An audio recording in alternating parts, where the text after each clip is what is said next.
আজকে একটা নতুন ব্লগ নিয়ে। তো আজকে একটু বেলা হয়ে গেছে বাজারে আসতে। তো যাই হোক, কারণ সকালবেলা অনেক বাড়িতে কাজ ছিল আমার, সেরে আসতে দেরি হয়ে গেল।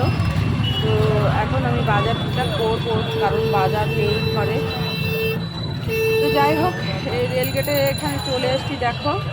আর এদিকে রেলগেটে যে কি হচ্ছে ব্যাপারটা, যে আমি কিছুই বুঝতে পারলাম না। দেখো, ওখানে দিদি, এখানে পুলিশ আর সব লোকজন জড়ো হয়ে আছে। মানে কি যে হচ্ছে বুঝতে পারলাম না। সবার কাছে জিজ্ঞাসা করলাম, কেউ সঠিকভাবে কিছু বলতেই পারলো না। তো যাই হোক, ভাবলাম এইসব দিকে ধ্যান দিয়ে আমার কোনো লাভ নেই, কারণ আমার বাজার করতে হবে, বাড়িতে গিয়ে আবার রান্না করতে হবে। তো কিছুক্ষণ একটু দাঁড়িয়ে থেকে দেখে আমি সোজা চলে যাচ্ছি এখন বাজারে। কি বাজার করব সেটাই আগে চিন্তা।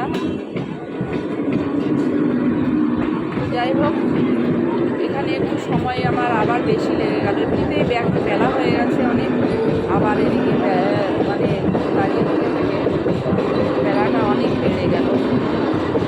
কি করা যাবে, আর কি হয়েছে বুঝতে পারলাম না। সোজা চলে এলাম বাড়িতে বাজার নিয়ে। তো বাড়িতে এসে দেখো, এই যে মশলা দেখে বুঝতেই পারছো মশলা কষাচ্ছি, কারণ নিয়ে এসেছি চিকেন। তো চিকেনটা ভালো করে ধুয়ে নিয়েছি, আর এখানে আলুটা ভেজে নিয়েছি দেখো। আর মশলাটা ভালো করে কষিয়ে চিকেনটাকে এখন দিয়ে দিচ্ছি।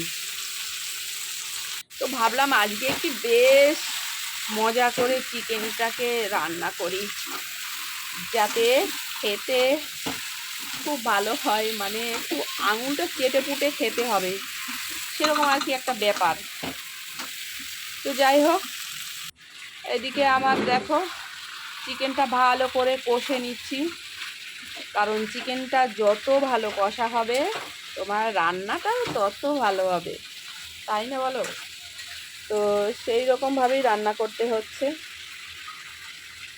যাতে খেয়ে বলে না আজকে রান্নাটা দারুণ হয়েছে, এরকম একটা ব্যাপার। তো যথারীতি আমার চিকেনটা কষানো হয়ে গেছে। আর এই পাশে আমি বসিয়ে দিয়েছিলাম জল। এই দেখো কি সুন্দর করে কষে নিয়েছি একদম।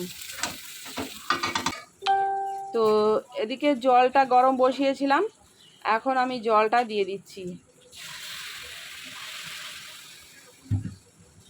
তো গরম জলটা আমি দিয়ে দিচ্ছি।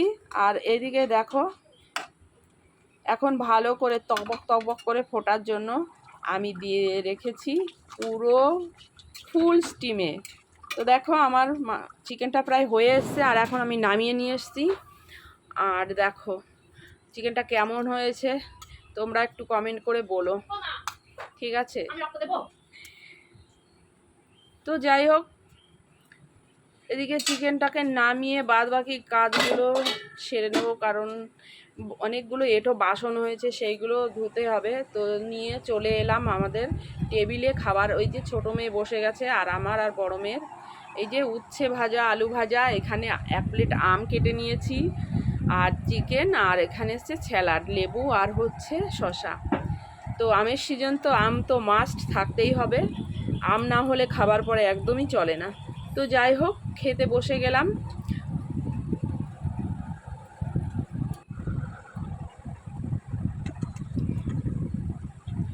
আর কি আর বলবো বন্ধুরা, আজকে চিকেনটা যা হয়েছে বুঝলে, তোমাদের না খাওয়ালে বুঝতে পারবে না।